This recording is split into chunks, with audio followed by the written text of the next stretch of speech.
Hello, hello, hello, and welcome to today's episode of Her Version. This podcast is dedicated to sharing stories of struggle and triumph, a platform that allows individuals to tell their truth in order to inspire and uplift others. For those of you that are new to this podcast and like content like this, make sure you hit that subscribe button.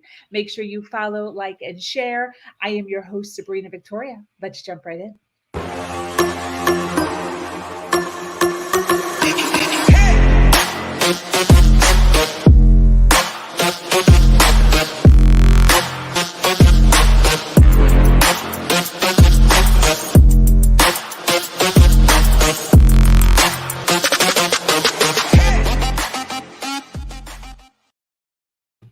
I always love it when I see my guests jamming in the background. It's just the best. Thank you for joining us today for this episode of Her Version. The Her Version platform is built on storytelling and the understanding that many times our greatest learning experiences come from listening to other people's stories. Today, I am speaking with an amazing woman named Galit. Galit is a serial entrepreneur who dominates her industry. She is the co-founder of Everyday Woman, a 25-year broker slash owner of commercial professionals. She is a paid professional speaker. She coaches women to seven figures, is the author of Successful Woman's Mindset, founder of Everyday Woman TV, and received the award for Entrepreneur of the Year from Silver State Awards. Now, don't think that all of this was handed to Galit. From the age of 7 to 13, she struggled with speaking. She had lost her voice and was enrolled in speaking therapy and had to strain her voice to speak. As she grew up, she ended up in a male-dominated industry and has been dismissed dozens of times. The obstacles that she has overcome in her personal and business life could have deterred her from progressing, but she never let up. Galit is here today to talk about dominating in an industry despite any setbacks that come your way. Welcome, lady. Oh, thank you so much. I just want to share with you, Sabrina, I love how you described your podcast and your show at the beginning. Those two sentences, that description for me is like everything that you could want a woman to be out there doing for other women. So I just want to share that I just loved it. I'm going to start with that first. Great intro. Great intro. I love that. Thank you. Thank you for saying that. I appreciate that. And it's evolved. It's evolved as I've been meeting so many people, and this platform has become a real warm place for me. The women that come on here and share their journeys and their stories and all of these beautiful little nuggets of information. If you listen to all of them, it's transformational for real. It really is. Yes. So I so appreciate Yes. you taking some time out of your day to hang out with me and talk to all of us and share your journey and your story and where you've been, what you've done. So thank you. How are you doing today, Thank by the way? you. Happy Thursday. I'm doing amazing. I'm over on the West Coast. I can't remember where you are, Sabrina. Are you as well? Florida.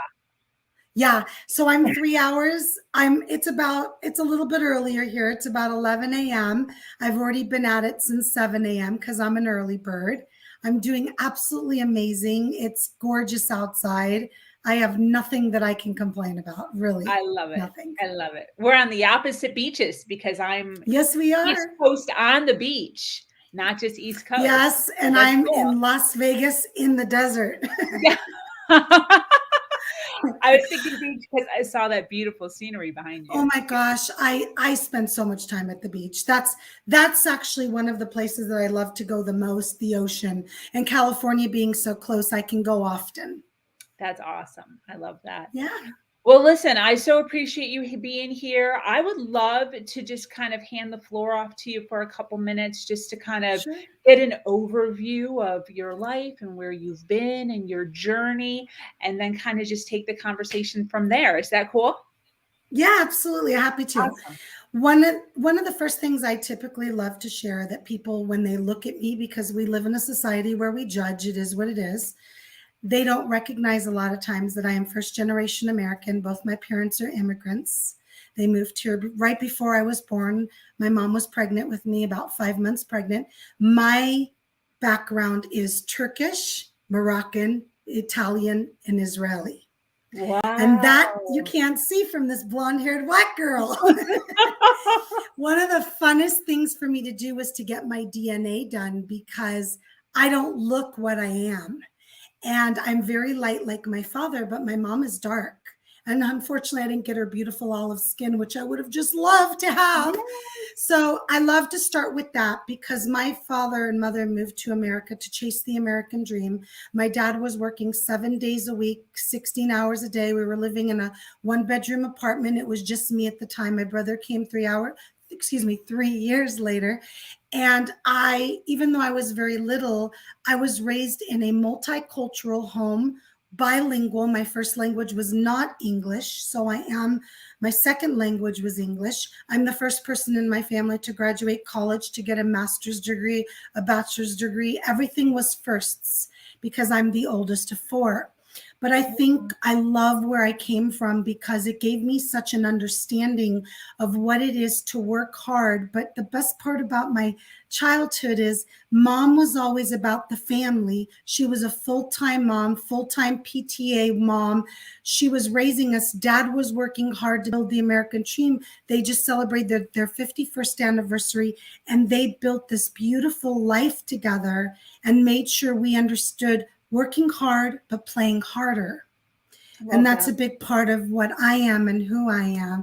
So from there, really honestly, Sabrina, my story starts probably before that with my voice, and we'll talk about that later. But I have a nodule on one of my vocal cords. So I was not born with this voice. When my vocal cords hit, you get this. A lot of times I get asked, do you have a cold? Do you smoke? No, I don't. Does it hurt to speak? No, it doesn't. I just sometimes get colds and stuff like that, but it's benign. It's not dangerous. And I decided not to have surgery when I was 16. We'll talk about that later.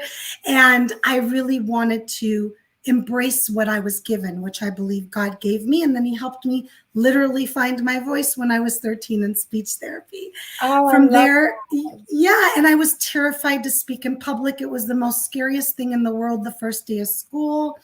And my story really goes from there, and building the courage as I got older to embrace that I was different, between having parents with accents, having a different name, being bilingual, being a different religion than most people, and recognizing that I had to kind of just embrace who I am. And when I was graduating college, all my friends were starting to look for jobs, and I just didn't want to work for anybody. And I got to see my dad build this entrepreneurial world because he went from working for somebody else 6-7 days a week, 16 hours a day, to building one of the largest companies on the West Coast for cabinets and selling it for millions of dollars when I was probably around 12. So I got to see this progression, and I said, wait, I don't have to do what is expected of me. Graduate college, go work for somebody. And that's how I started my entrepreneurial world and journey. And I got my real estate license at the age of 21, opened my first company at the age of 24. I've had it now for 25 years. You now know how old I am. And I started my first company right before I had my first child, which is 25 and a half years old today. What? Yeah. Happy birthday to him, her. I have 3 boys, so. Awesome. I love that. Wow, real estate at 21. How was that? Was that scary? Well, I originally went into what was expected. Here we go again. You're going to hear me say that a lot, Sabrina. It was expected I was a woman, so go get your license and sell homes. Now, I was way younger than the average age of an agent. At the time, most agents were doing this as their second career. They might have been in their 30s or their 40s. Yeah. But I went into residential. It was not for me. It was way too emotional. I really like business. And I started there. Didn't like it, didn't go as well, decided to become an intern for a very large commercial real estate group at the time, which had 2 women on the team, which was a very big deal because it was mostly men and over the age of 40. Okay. Wow. What do you mean too emotional? I have a master's degree in therapy. I'm going to share that because a lot of what I share is based on therapy models. But one of the most stressful things you will ever go through in your life is buying a home. Wow, So there's a really? lot of emotion. Yeah, it's the top two. It's losing someone you love and buying a home. Oh my So gosh. it's pretty emotional. You know, it's a big deal to sell your home. It's a big deal to buy a home. And I found that for me at that time, being so young, hadn't even bought my first home yet, there was a lot of emotion involved when working. The buyers and the sellers had a lot of emotion. And it wasn't for me because I knew it wasn't. Some people do a great job with it. That's why I ventured over into the commercial real estate world, because it's really business. It's numbers. It's what is the building going to make me? How much return can I have? You're Wow. working with business people. So it's a little bit different than sales. And I found that fit me a little bit more than selling. Instead of selling homes, I found commercial real estate fit me a bit more. Wow. Okay, that makes sense. Besides living with my parents, I've never lived in a house and made it a home because while I was working, I was traveling so much. I've moved literally like 12 times in the last, Wow. I don't even know, like 10 years or something. Well, more than that. But I was always moving in order to like build the business bigger. So I never paid attention to my house. But I could see that if you're living in a house for 20, 30 years and you've done all the things, yeah, that would be emotional. I get And that. sometimes it's related to moving, a death in the family that you need to sell, Got losing it. a job. There's so many different things associated with that. And it's common that it's an emotional thing. And it's not easy to move either. Moving is just not a fun thing for most people. Yeah. What's the other language you speak? Hebrew.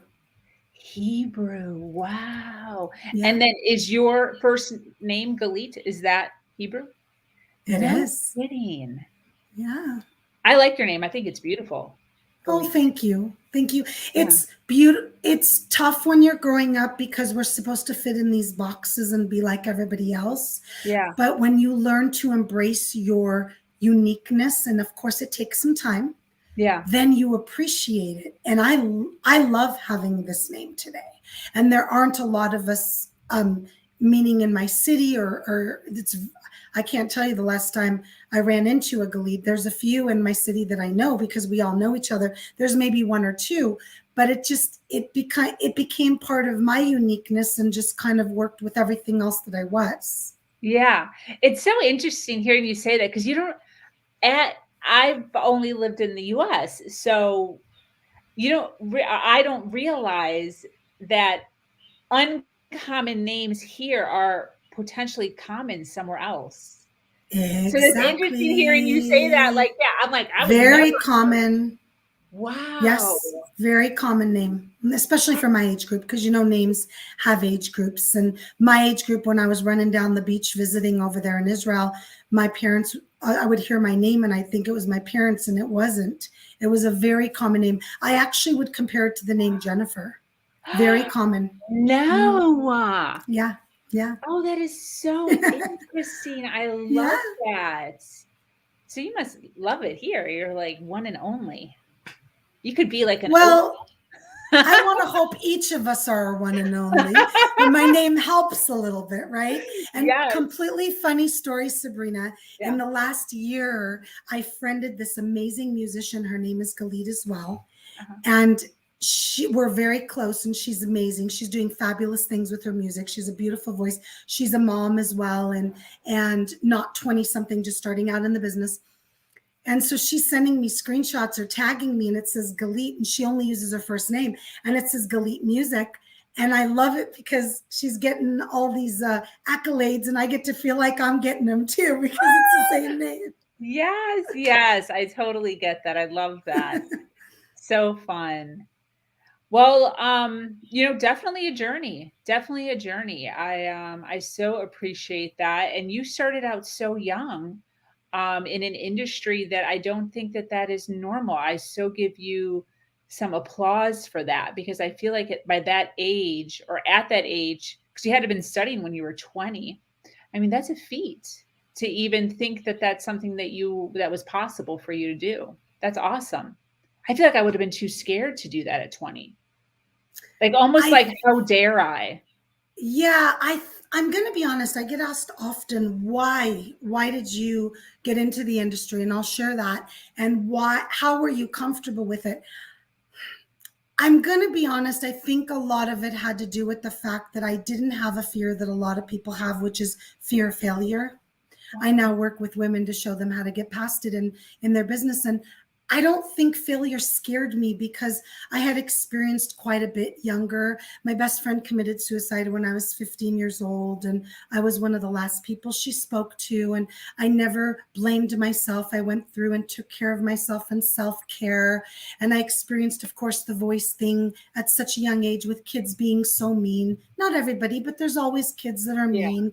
And then moving to a different city when I was 14, which is Las Vegas, and having to kind of re-explain my name and re-explain my voice and be in high school when you're trying to find your corner and you're like, and I had so many amazing people that supported me and loved me, but there's always those kids that don't understand why you're different again, right? Yeah. But if you ask, a little while ago, I asked my mom, I said, Mom, did I ever say to you I wanted to be a speaker or an author? Or when I got, are you crazy? You never mentioned any of that. It was nothing I ever thought to do. Wow. It was just something I was supposed to, aside from the commercial real estate. But I would probably say, Sabrina, when I was that young, I knew I loved business. I got my first degree in business.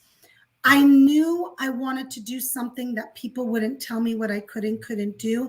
And I never actually probably even thought of what the industry was like because I didn't concern myself with the people that weren't going to approve of me, even though I've spent so much time proving myself because that's what you have to do in this industry.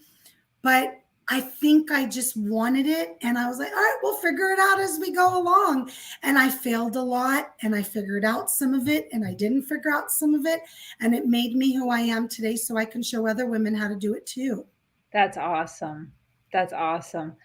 I want to ask, through your journey and all of the ups and downs that you've kind of been through, one of the biggest things that has gotten me to where I am now is the areas in which there was some sort of not so good thing that happened, whether it's a trauma or whether it's a failure or something of the sorts. I want to ask, what would you consider to have been like your biggest failure, the biggest thing that's kind of happened in your life, and what did you learn from that experience?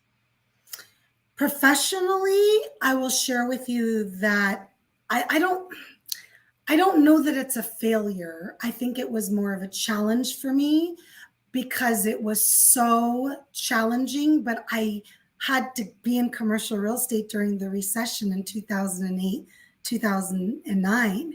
And I was, from the day I got in, I was in an up and it was nonstop, right? What did I get my license? 1997. So I was going, or 1995, I think even, and I was going and going. And then all of a sudden, 2007, 2008 showed up and you're in survival mode. And I have agents that are looking at me, right, to go into terrified mode. And I've got to make sure that I'm standing strong and you have to pivot. That was a word we used then, not just now, where I had to figure out how do I survive because I'm not selling properties anymore. So I had to figure out the challenge of I don't want to fail, even though your income drops and so much changes. So I sat back and I said to myself, okay, I think that's a story I share a lot, especially when I talk about leadership in my talks, because everyone was looking at me to see what I was going to do. Because, oh gosh, if Galit's freaking out, how are we going to keep it together? And I had to show up every day at work, even though inside I was freaking out.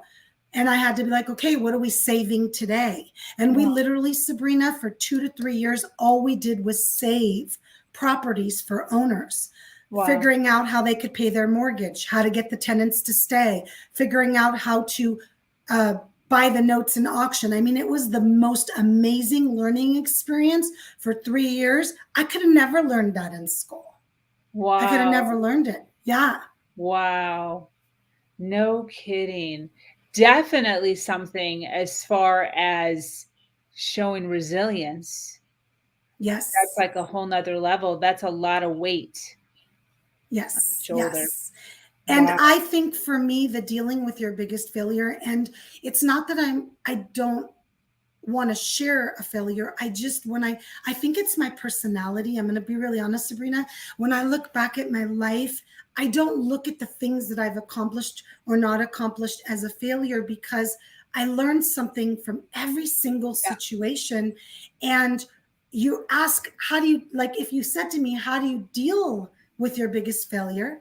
My response to you would be, the way that I deal with my biggest failure is I better learn something from that, because I don't want to do it again. And I Yeah. don't want to fail again. So for me, it's what lessons can I learn from where I failed? So it could be different, because one of the mistakes that a lot of people make is they don't stop.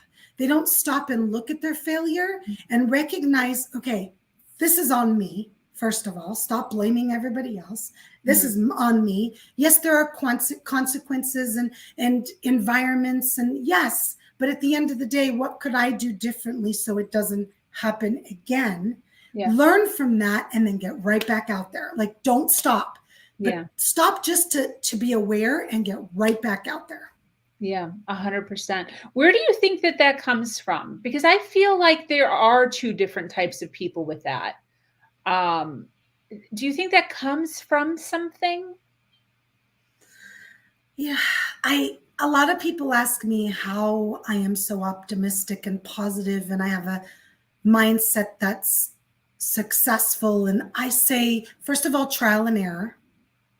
You got to go through the failures. Here we go. You got to go through the failures and you got to give yourself a chance to learn from them. I think that I believe some people are born with an optimistic mindset. I'm going to be honest with you. I I think so do. too. But I also think that you can be taught it. And I think that you can change it, because I don't wake up every day like this automatically. You have to put in the work to work on yourself every single day. And I want to be someone that spends the rest of my life bettering myself. So, what that entails is looking at your crap and looking at what doesn't work and looking at what you don't like about your life and yourself. And sometimes that's not easy for people, because then you have to make changes that are not easy, right? I Yeah. got a divorce after being with someone for 19 years. I turned my world upside down. It was the most challenging thing I've ever done in my life, Wow. but it had to be done. And so sometimes we don't stop and look at our life and understand it. And for me, I start and end with myself every day. I don't blame people for the things that have happened to me. I don't talk about people in that way. It's me. Where was my part? Because every failure that I experienced, I had something to do with. It's just what it is. Yeah. Yeah. A lot of the stuff that you're saying is, you know, why people go into personal development or why they read books on, personal Yeah. growth. Um, do you think the fact that maybe you got into real estate fairly long and kind of were introduced to sales and kind of that mindset, do you think that helped? Or do you think that from 7 years old, you were already understanding the concept of this? Oh, I definitely wasn't understanding it that young. I think when I look back at my childhood, I was very blessed to have a pretty amazing childhood, and that helps too. I'm not going to lie, when you're not coming from lots of trauma. But I also experienced my voice from 7 to 13. I experienced suicide at 15. And then at 18, I also had a really good friend one of my best friends go through a very traumatic event of losing his entire family in the same night. And Wow. I think that for me, it's a development that occurred each year with each experience. So for me personally, it's based on seeing that life can go like that and recognizing that tomorrow's not promised. So when I wake up in the morning, I'm thankful I woke up. And Yeah. and a lot of people can't wrap their head around that type of mindset because they're too focused on all the negative things going in their life. Yeah. And for me, a lot of it is, if I find my mind going there, I know what tools to use now to get me back to this. And sometimes people will say to me, you're always smiling. You're always happy. I go, no, I'm human. How can I know what happy is if I don't know what sad is? Yeah. How can I know what success is if I don't know what failure is? I've experienced them all. I just prefer being up here to down here. Down here, no, it's no fun. Yeah. It's just no fun for me. Yeah. I love that you're saying that, because I think a lot of times individuals don't realize the importance of having some sad things happen, because that's how you get to enjoy fully, when you're the exact opposite of that. There is joy also in sadness or fear or pain, because then when it's, when it goes to the opposite side, it feels that much better. I totally I agree. love that you said that. I think that was such a beautiful statement. Joy and sadness. I lost one of my closest friends in March 2020. So many people watching and listening lost somebody they loved in the last few years. She was young. She was 44, 45 years old, and it shouldn't have happened. Wow. And I mourn her, but every time I think of her, I see her beautiful smile and how much time we got to spend together. At her memorial, I had hundreds of pictures of us together. And so it's not always easy. I'm not sharing that, and everyone's grief is different. So this is not me saying that you can be like this. That's something you have to figure out.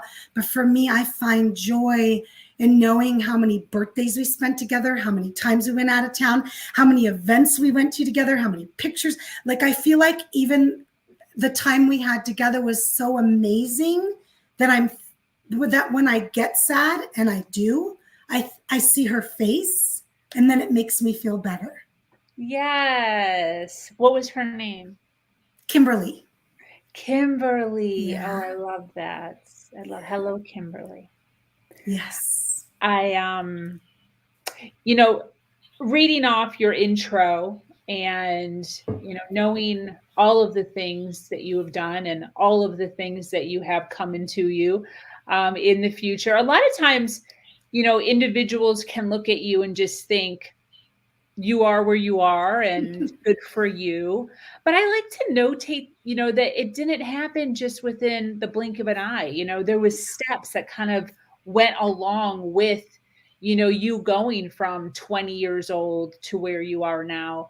Could you maybe give us an oversight of maybe like 3 steps that you took or more to get from mentally, emotionally, physically, from here to where you are now?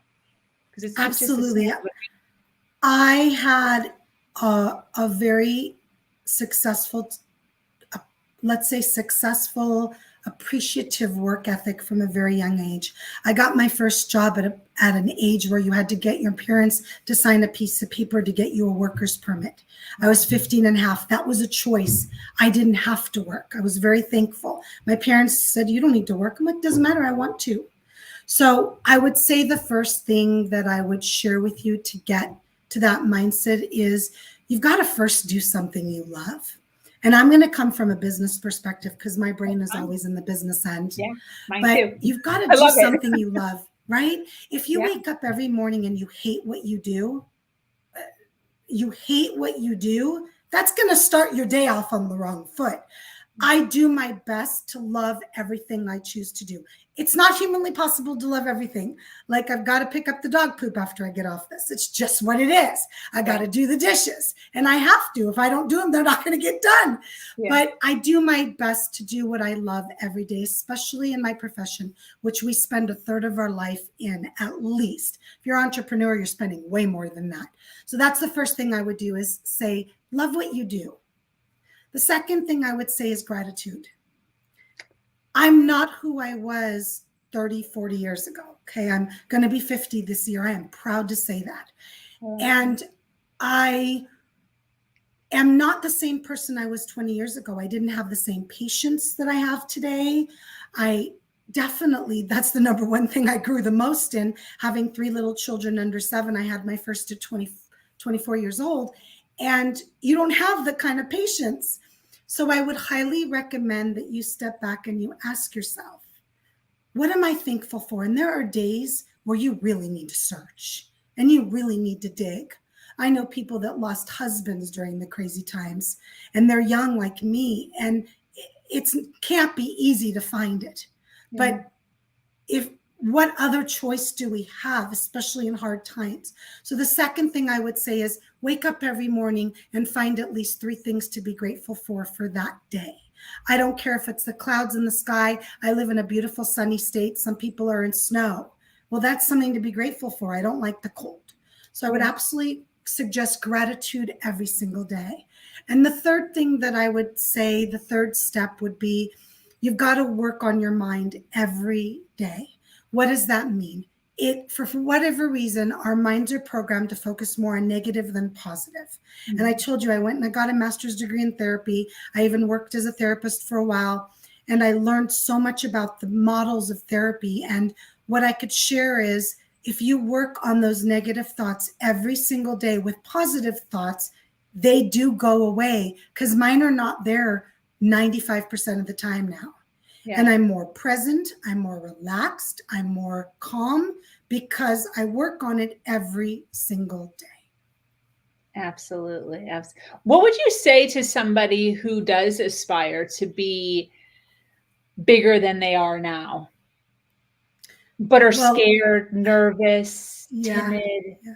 What's the first, like, what do they do? Where do they start? Well, the first thing I'm going to say, and this is not my tagline, it's Nike, so I'm giving them credit, is just do it. Now, that sounds way simpler, obviously, because Galit, it's not that simple. Either I don't know how. These are the things I hear a lot of. Okay, Sabrina, I don't know how. I'm terrified. What if I fail? Yeah. Those are the biggest 3 things that I hear from everybody. So what I could share with you is this. There are millions and millions and millions of people in this world that know how to do the things you don't know how to do that you might want to learn to do. Find them. That's the first thing. The second thing I would say is you've got to be surrounded by supportive people, because if people are not supporting you and you're terrified, it makes it even more challenging, because they're questioning you and you're now going to agree. Oh, you're right. I shouldn't do this. So you've got to surround yourself with supportive people, and you've got to start. And the last thing you need to do is just do one different thing this week.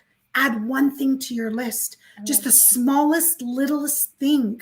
Make one phone call, research online for that school you want to go to. Find that one person you want to be like and start following them on social media and watching their videos. There's so many things today. We live in a technology world. I come from a world where when I started in commercial real estate, there was no technology. Yeah. Today, everything is at your fingertips. Just be open and learn. I love that you're talking about community and making sure who you're talking to and who you're kind of hanging around, because I honestly think that is one of the biggest things for me. I had to let go of a handful of relationships because they just weren't viewing life as big as I was viewing life. And I was finding myself having to downplay myself a lot and minimizing my wins because I didn't want to offend, or I didn't want to hurt anyone's feelings. I didn't want to look braggadocious. So, you know, I love that because you have to kind of level up. And it's not to say that you have to like drop all your friends. A lot of times they just kind of like find their own way out of your life slowly. But getting around people who get it, you know, who get it. Yes. Even just you saying like, hey, I'm going to answer this as a business. I'm going to answer this more of a bit, because that's where your mindset is. So if you're in a position where you're like, hey, I want to like start doing this entrepreneurship, finding individuals like you who are consistently looking to grow and talk business and expand and build that empire. There's people like that at all levels. You know, just starting out, middle, you know, so getting around those people. And like you said, with Facebook and stuff, there's groups everywhere. So I know you didn't set me up for a plug, but I'm going to share it anyways. Yeah. In March 2020, my business partner, Angela, and I, as everybody else, our businesses came to a halt. We had a little bit of free time. So we started Everyday Woman, and the name of the Facebook group is called Women Supporting Women Professionals and Entrepreneurs, and has over 13,000 members. And that is a group just like that. You come and we do speed networking events. We have so many things we do not charge for, that we wanted to build what Sabrina's talking about, because we felt like women more than anything in March 2020 were scrambling to figure out how they were going to support their families. How are they going to get clients for their businesses? And that was the key to that. So I love that you said that, even though I didn't ask you to. It was perfect. Yes, absolutely. But that exactly. So connecting with you and then finding that Facebook group, immediately you're in and amongst all levels of females. Yes. Is it all females? All females, only females. Yeah, who are in the mindset of business. So linking up with people like that and sharing your thoughts, sharing your fears in a forum like that is where you want to be. Yeah, and we wanted to build what we love most about our group is, and we do these speed networking events once or twice a month where women get to break out and actually get to know each other. It's not just show up and listen to us talk. We talk for 3 minutes, because we found this world has become so small because of technology. Why not take advantage of it and get to know women from all walks of life? But our favorite thing that people say about our group is that it's so approachable, and any age, any backgrounds, any businesses, professionals, whatever you're in, it just works because we focus on being a woman and having a drive, and the rest is just what it is. Absolutely. Absolutely beautiful. I love that. Thank What's you. the number one lesson you've learned about life? The number one lesson I've learned about life is that I have a choice every day to choose to be happy, to choose to live my best life, and to not be my own, to not be my own limitation. So no limits, no limits, no limits. That's my biggest lesson. When do you think you learned that lesson? Did you just learn that yesterday? Oh, no, not yesterday. Maybe the day before. No, I'm just kidding. I would probably say in some shape or form, I've been learning it my whole life, but I think I finally got it probably about 7 years ago. Like it just finally made sense, because I started my online business Empowering You about 5.5 years ago, and I was ready. It was like, I know I get this. I want now to show other women how to get it too. Absolutely. Yeah. I'm starting to recognize in this era of women kind of finding their power in their, late 30s, 40s, 50s, or what have you. Yeah. And there's individuals like yourself and myself who are, shouting different ways of doing things, different ways of thinking. Do you think that with our push, we'll be able to hit women at a younger age where they don't have to fumble around until their late 30s? Or do you think that that's kind of, you're not able to really grasp that until that age? Well, the goal is for them to grasp it younger. That's the goal. I believe with the technology that we have today, that so many women, and I know so many of them, can choose to and continue to be a positive role model and motivate those younger generations. And I'm seeing it. So I'm going to use commercial real estate for an example. Okay, Sabrina, I've been involved in an international organization for years called Commercial Real Estate Women Crew. And they have chapters all over the world.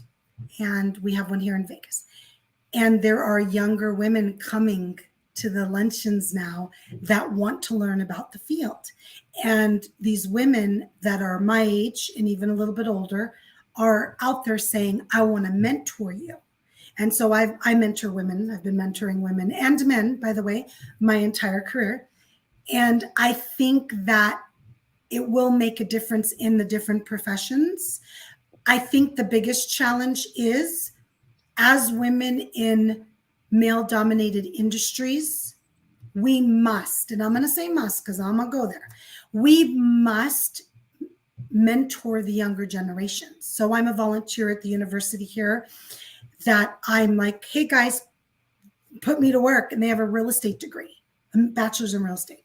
So it's just one example. But if you're an engineer, if you're a scientist, if you're there's so many male-dominated industries, lawyers, whatever it might be, I think that we almost owe it to our legacy and to the younger generation to show them that there are women out there that are willing to have their back, because it just makes it easier. And by the way, there are great male mentors out there as well for women. I've experienced them, and I know other people that have, but I'm specifically speaking about women because we're on her version. Yes. I totally get that. That makes sense. I appreciate everything you're saying. Absolutely. Thank you. Absolutely. I want to talk for a little bit about belief systems. We were kind of touched on how we're doing our best to push the age a little bit younger as to, personal development and kind of understanding mental health and emotional health earlier than I did or you did. One of the issues that I dealt with a lot all the way through until I was 30 probably, is disempowering beliefs, believing something, being told from either my parents or my religion or my peers or society to do something a certain way, to believe something that was true or not true. One of the ones that, hit me, that I really clung on to, was that women can't be successful, only men can be successful. Only men have to make more money than the woman. And this was something that I clung on to, like I said, until my early 30s. And anything other than that kind of scared me. It didn't seem like it was possible, even though at that time, there was so many women, even at that point, that were succeeding, that were stepping into their own, on their own, with no help from a man. Do you have, through your journey, do you have, or did you have, any disempowering beliefs that you kind of had to change as you got older? I talk a lot about limited beliefs, which is really the same thing. And I've even taught classes on how to overcome them. There's a great thing online if you Google 7 steps to overcoming a limited belief. It's not mine. It's just something I share in my presentations. I highly recommend it. It's a beautiful model. Limited belief or disempowering belief. Well, I'm human. I've probably had many, many, many of them in my life. I think as women, we're probably really tough on ourselves. And so when I look back, I was for years a self-professed perfectionist. And I think maybe my disempowering belief was maybe perfection. You got to be perfect. Everything has to be perfect. And perfect doesn't exist. And striving for it is impossible. So for me, the one that I've bam, baseball batted out of the field is definitely perfection. Just let it go, guys. I'm going to make a fool out of myself. I'm going to mess up. I get paid to speak and I still mess up. So when you let go of perfection, man, the world opens up for you. It's like a playground of fun. Yes. And I think the other one probably is caring what other people think. Oh my God, I'm so over that. Like if you don't like me, I don't really care. But when we're younger, we want everybody to like us and we're people pleasers. And I just am not everyone's cup of tea. And I've accepted that and I'm good with that. And I'm loved by so many people around me for exactly who I am, which please, if you're not, find those people because you will be loved for who you are. I promise you. Yeah. I love that you're saying that 100%. Well, listen, we have so many people here hanging out with us, chilling, listening. We're almost at an hour and they're hanging on to every word and appreciating everything you're saying. Obviously, they're resonating with your words and your story and your journey you've been on. So I kind of want to ask, what is your business? What do you do for all the humans? Ooh, So I have a few businesses, as Sabrina mentioned.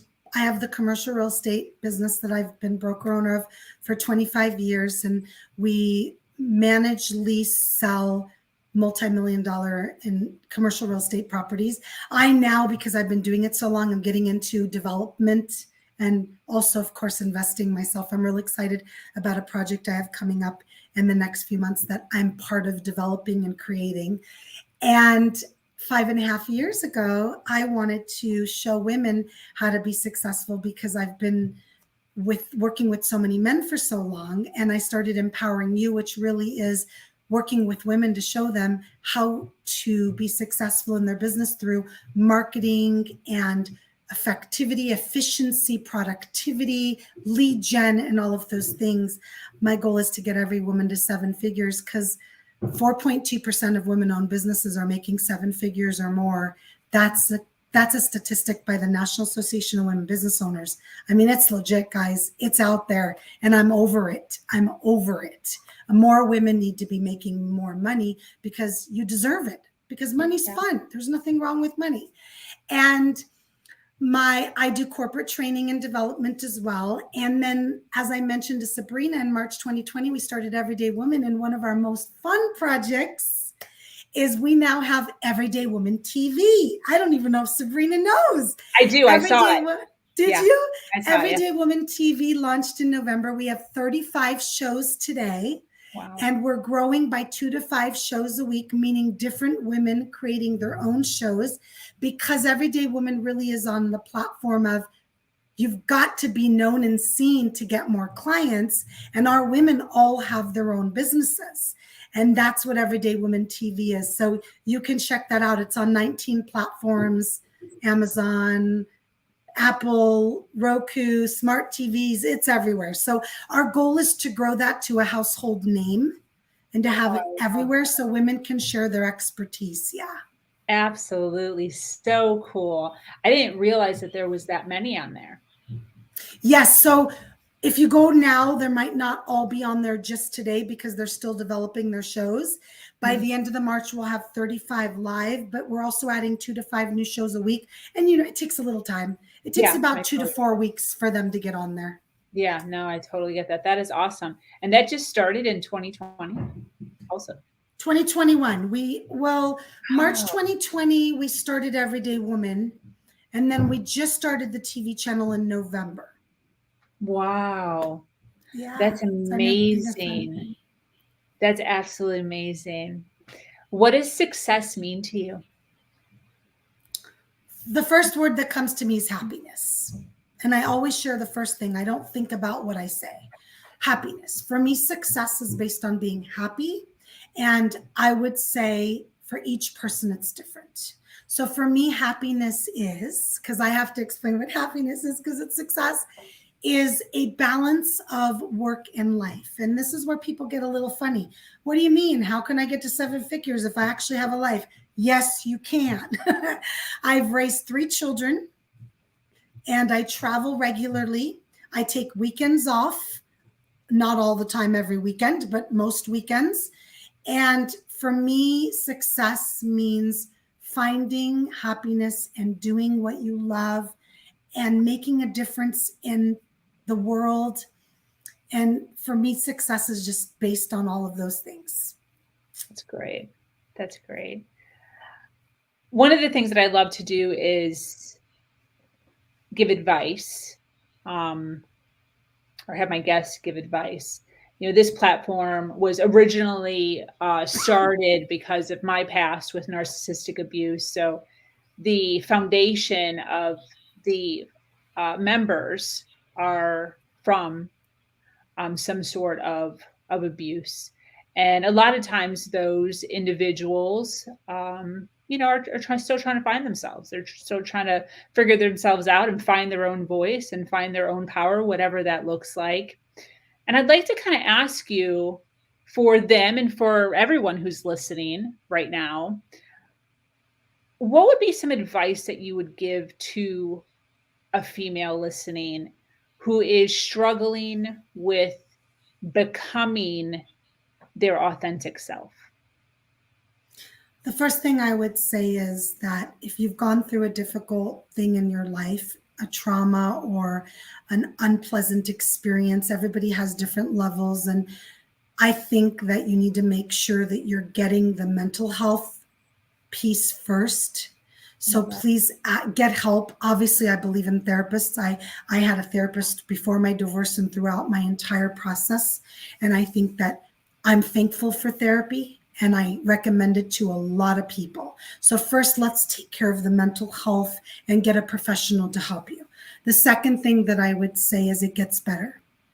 I've been at the back of the closet in fetal position, crying like I thought my life was over. Never did I ever think to cause that, but it felt like it. So I would highly recommend that you recognize that that's part of the process. And what happened to me was I allowed myself to feel what I needed. I got the support that I needed from friends, family, and therapists. But I also recognized that to get better, I needed to push myself to places that weren't always comfortable. So staying in the back of that closet would have been way more comfortable for me some days than getting up, putting on my dress, fixing my hair, putting on my makeup, and getting the heck out of the house.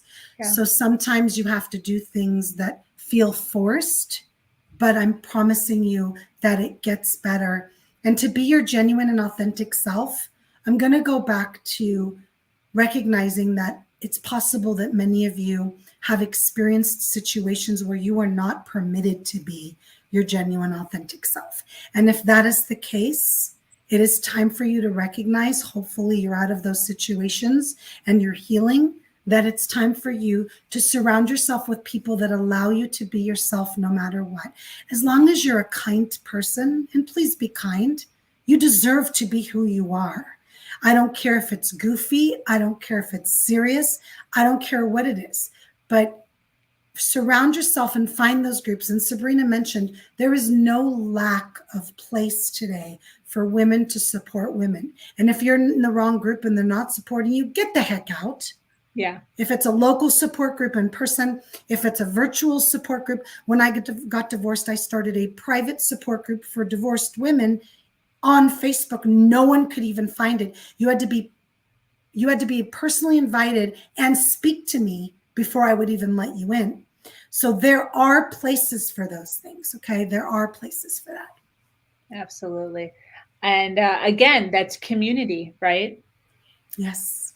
Bringing it back to, finding the people that will listen, support, understand, and be there for you. And it's so imperative to find that because, when you're in a place where you're feeling as if you're not being listened to in any situation where you feel like you can't be your true authentic self, it's difficult, So we've said that several times throughout this podcast. It's so important to make sure that you're finding a community and, the community. Can you repeat your Facebook group?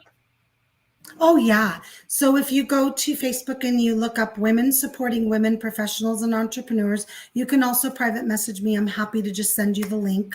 Beautiful. But the name of the group is Women Supporting Women Professionals and Entrepreneurs, but you'll see the Everyday Woman logo and you'll know that it's by Everyday Woman. Awesome. And then your website is above your face area. Can they find? Yes, it's just my full name. Okay. Can they find everything that you were talking about there? Okay. Everything is on there. Yeah. All my companies, direct links to all the websites, contacting me through there. Everything is on the website. Absolutely beautiful. Well, listen, Galit, I so appreciate you hanging out with me and sharing so many awesome goodies along with the journey that you've been through over the past almost 50 years. You're looking good, girl. Oh, thank you. Happiness is the best thing for wrinkles. Yes. I love except for the smile lines. I love how you're, I know, I'm getting those too. I was talking to my mom the other day. I'm like, I don't know. Sometimes this online thing, it can really get to you because I'm just staring at my face compared to the other person's face for hours a day, between clients and podcasts and Zoom meetings and conferences, all this stuff. It's like, it kind of gets to you a little bit. So I totally know what you mean, but Yeah, and I'm going to say you recognize that you're beautiful within yourself, and comparing ourselves to somebody, we never know. Sabrina, we never know the story of that person. We've Yeah. all heard that Instagram versus reality, right? Yeah. How many times have we seen this perfect world on Instagram, and then the next day there's like complete chaos and in the news and all this crazy stuff about that person? So we never know what that other person is going from the outside. I just did a video about this morning for my TikTok. From the outside, I'm a girly girl. I love having my hair done. I've got my lashes, my nails. I love this stuff. This is like love. But I mentioned in my video, it doesn't mean nothing if you don't love yourself inside. Yeah. This is all fake if Yeah. this isn't beautiful. When this is beautiful, this is accentuated, right? Yeah. Everything looks better because this is genuine and authentic. Yes, yes, yes. What a great way to close the show. Thank you. Perfect timing on that one. I love it. Well, listen, I am going to go ahead and wrap up. For those of you that are watching live, we so appreciate you being here and supporting us and listening in. For those of you that want to learn more about Galit and all of the awesome things that she is doing in her world, make sure you check out her website right above the her box over there. Galit, any closing thoughts before I close us up here? Well, it is Women's History Month, and we just had Women's International Day. I think it was just 2 days ago. I would probably say being a woman is an amazing thing. Embrace it, embrace yourself, love yourself, and recognize that you really are going to be the first person that's going to treat you the way you deserve. And do it. Be kind to yourself. Like, we're not kind to ourselves as women. And I just want every woman to recognize how amazing and wonderful and beautiful you are and unique in your own way. And stop comparing yourself to other people, because you are awesome exactly the way you are. Yeah. Yeah, agree. And when you start comparing yourself to other people, that's when you kind of paralyze yourself, freeze yourself, and stop moving forward. So you just got to get over all of it and just keep hitting those goals. Just keep hitting those goals. All right. Well, thank you so much for Galits, and thank you so much for everyone here listening live. If you're watching us on the replay, make sure you hashtag replay so that we know that you were here listening in and we can share our love. Oh, this has been great. This community is expanding every single day, and it is filled with females who are striving to do better than they did yesterday. For those of you that are new to this podcast and like content like this, make sure you subscribe, like, and share. If you have a story to share, make sure you reach out to me in person or at herversion.life. I am your host, Sabrina Victoria. I am so grateful to be here sharing a platform that allows people to share their truth and inspire others. Do something awesome today.